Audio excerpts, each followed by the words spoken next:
আসসালামু আলাইকুম রহমতুল্লাহি ওয়া বারাকাতুহু।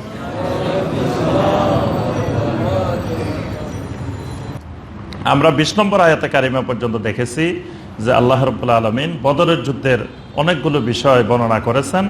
এরপর আল্লাহ পাক সকল মুমিনদেরকে লক্ষ্য করে কিছু শরঈ এবং গুরুত্বপূর্ণ দিক নির্দেশনা দিচ্ছেন। 20 নম্বর আয়াতে কারিমা আল্লাহ পাক মুমিনদেরকে লক্ষ্য করে বলছেন, ইয়া আইয়ুহাল্লাযীনা আমানু আতিউল্লাহ ওয়া রাসূলাহু, হে মুমিনগণ, হে ঈমান আনা মানুষগণ, আতিউল্লাহ ওয়া রাসূলাহু, আনুগত্য করো আল্লাহর এবং তার রাসূলের। এর আগে আমরা একটা সূত্র বলছি, দেখি মনে আছে কিনা। দুইজনের পুরস্কার কিন্তু জমা আছে। আমাদের দুই ভাই মাশাআল্লাহ একসাথে বসছে, আবার দুইজনের দুইটা পুরস্কার আছে। এবার আরেকটা পুরস্কার দেওয়া হবে, সেটা হলো আল্লাহ রাব্বুল আলামিন কোরআনে কারিমের মধ্যে তিনটা বিষয়, তিনটা ক্ষেত্রে যেখানে আল্লাহর কথা বলছেন, সাথে রাসূলের কথা বলছেন, তিন ক্ষেত্রে। এটা কে বলতে পারবেন? তিনটা ক্ষেত্রে, মানে আল্লাহ যেমন আতিউল্লাহ ওয়া রাসূলাহু একটা পাই গেছেন। কোরআনে যত জায়গায় দেখবেন আল্লাহর আনুগত্যের কথা, আতিউর কথা আসছে, এতাআতের কথা। আল্লাহ শুধু আল্লাহর আনুগত্য করতে বলেন নাই, সাথে কার আনুগত্য? রাসূলের আনুগত্য বলছেন। আরো দুটা ক্ষেত্র আছে যেখানে আল্লাহ শুধু আল্লাহর কথা বলেন নাই, সাথে রাসূলের কথা বলছেন। না, এটা না। হ্যাঁ, ভালোবাসার ক্ষেত্রে একটা হয়েছে, মহব্বতের ক্ষেত্রে আরেকটা আছে, ঈমানের ক্ষেত্রে। দুইজনের দুইটা পাচ্ছে। যে আল্লাহ পাক কোরআনে কারিমে যত জায়গায় ঈমানের কথা বলছেন, সেখানে আল্লাহ রাব্বুল আলামিন শুধু আমিনু বিল্লাহ বলেন নাই, আমিনু বিল্লাহি ওয়া রাসূলিহি, তোমরা ঈমান আনো আল্লাহর উপরে এবং তার রাসূলের উপরে। মহব্বতের কথা, ভালোবাসার কথা যত জায়গায় বলছেন, আহাব্বা ইলাইকুম মিনাল্লাহি ওয়া রাসূলিহি, মহব্বতের ক্ষেত্রে আল্লাহর সাথে রাসূলকে সম্পৃক্ত করছেন। ঈমানের ক্ষেত্রে আল্লাহর সাথে রাসূলকে সম্পৃক্ত করছেন। এতাআতের ক্ষেত্রে, আনুগত্যের ক্ষেত্রে আল্লাহর সাথে রাসূলকে সম্পৃক্ত করছেন। ইয়া আইয়ুহাল্লাযীনা আমানু আতিউল্লাহ ওয়া রাসূলাহু, হে ঈমানদারগণ, আল্লাহর আনুগত্য করো এবং তার রাসূলের আনুগত্য করো। ওয়ালা তাওয়াল্লাউ আনহু ওয়া আনতুম তাসমাউন, এবং কোনো কিছু শোনার পরে জেনে শুনে পিছনের দিকে ফিরে যাইও না, মুখ ফিরিয়ে নিও না। মানে আল্লাহ এবং রাসূলের কোনো নির্দেশ শোনার পরে ওয়ালা তাওয়াল্লাউ আনহু, ওই নির্দেশ থেকে মুখ ফিরিয়ে নিও না।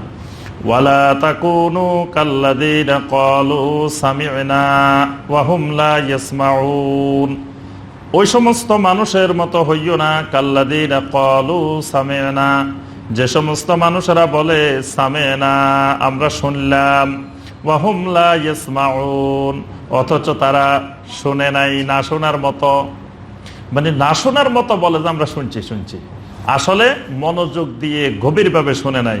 আর এটা ততক্ষণ শোনাটা শোনা হবে না যতক্ষণ না মানবে। না মানাটা শোনা না। এই জন্য আল্লাহ পাক বলছে, খবরদার তাদের মতো হইও না যারা বলে আমরা শুনছি কিন্তু আসলে তারা শুনে নাই।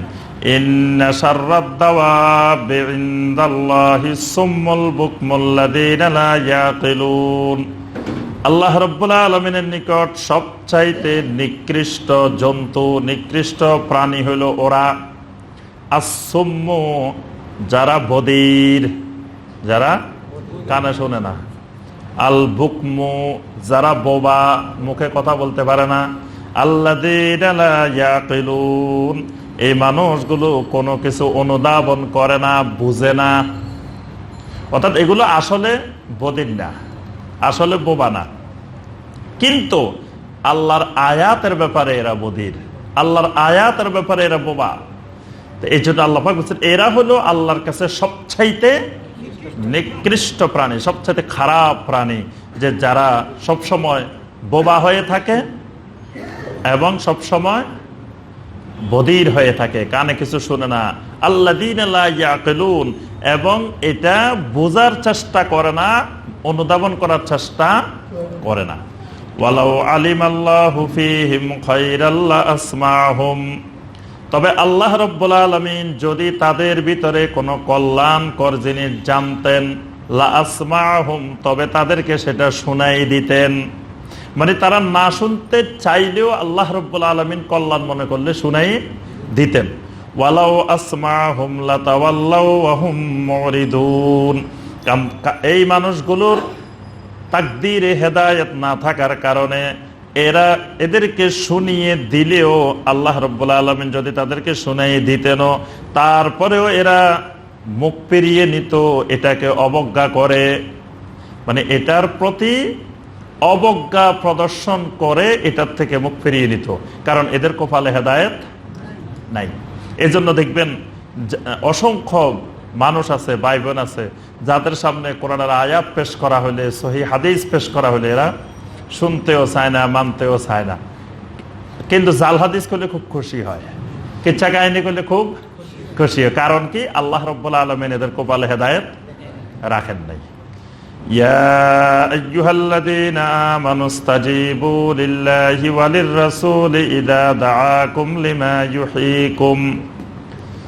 ইয়া আইয়ুহাল্লাযীনা আমানু, হে ঈমানদারগণ, ইস্তাজীবু লিল্লাহি ওয়া লির-রাসূলি, আল্লাহ এবং তার রাসূলের ডাকে সাড়া দাও।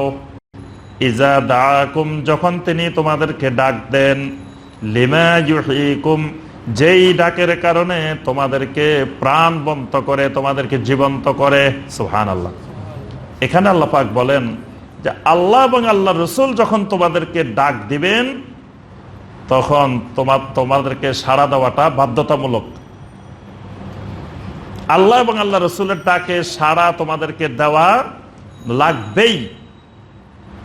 লিমা ইউহয়িকুম, কারণ আল্লাহ এবং রাসূলের ডাকটা তোমাদেরকে প্রাণবন্ত করবে, জীবনী শক্তি যোগাবে, জীবন্ত করে তুলবে।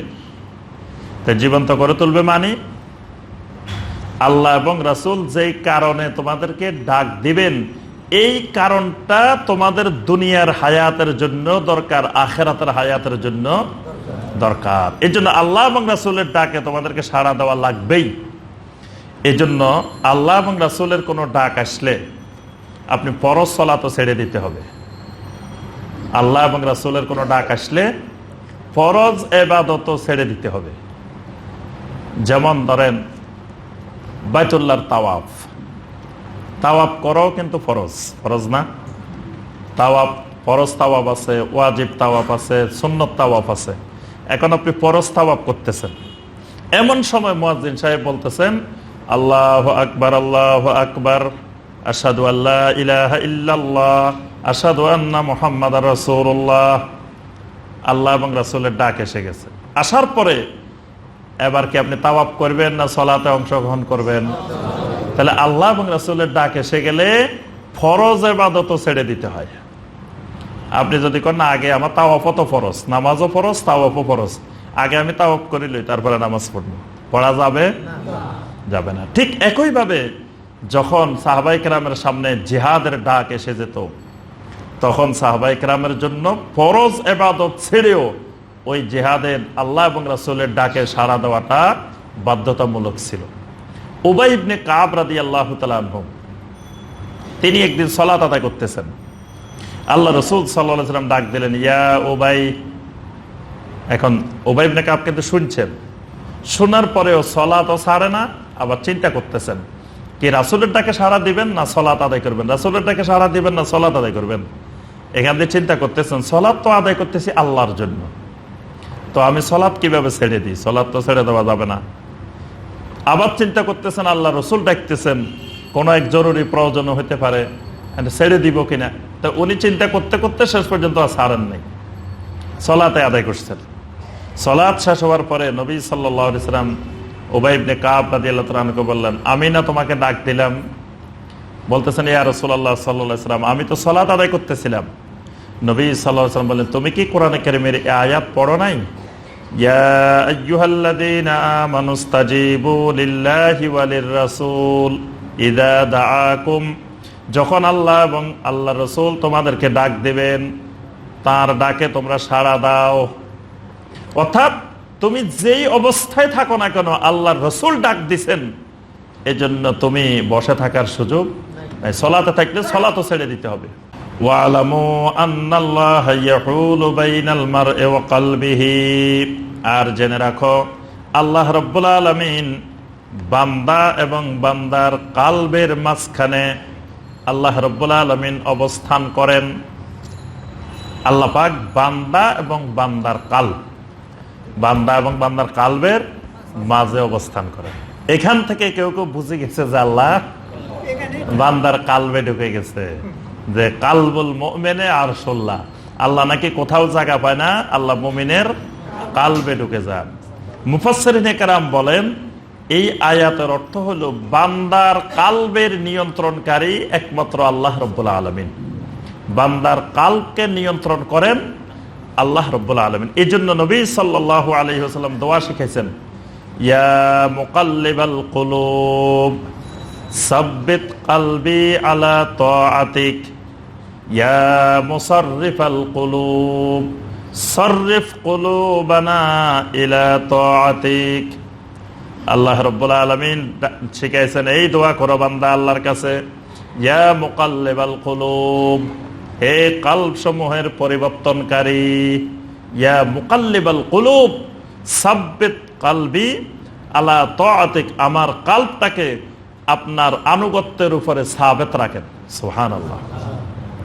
ইয়া মুসাররিফাল কুলুব, হে কলব সমূহের তাসাররুফকারী, হে কলব সমূহের পরিবর্তনকারী, সররিফ কলবি ইলা দীনিক, আপনার দ্বীনের দিকে আমার কলবটাকে ফিরাই দেন। সুবহানাল্লাহ।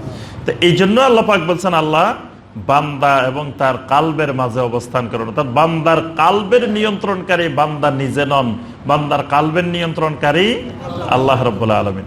ওয়া আন্নাহু ইলাইহি তুহশারুন, আর একমাত্র তার নিকটেই তোমাদেরকে একত্রিত করা হবে, হাসরের ময়দানে তোমাদেরকে একত্রিত করা হবে আল্লাহ রাব্বুল আলামিনের সামনেই।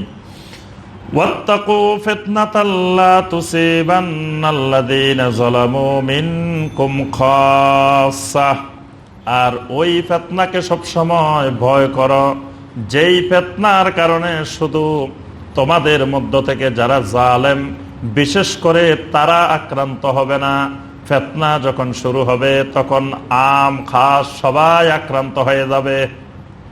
ওই ফিতনাগুলোকে বিশেষ করে তোমরা ভয় করো। ওয়াত্তাকু ফিতনা, ফিতনাকে ভয় করো যেই ফিতনা শুধু ফিতনাকারীদেরকে গ্রাস করবে না, সবাইকে গ্রাস করবে।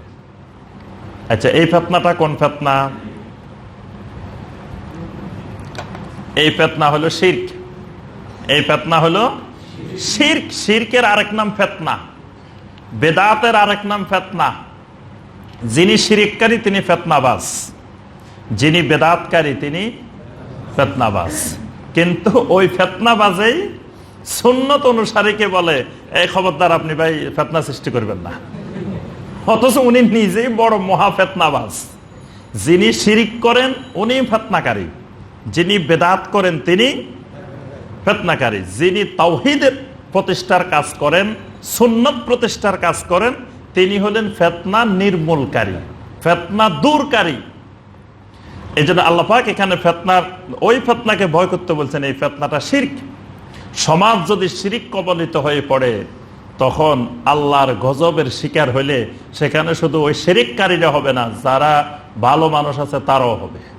কারণ কি?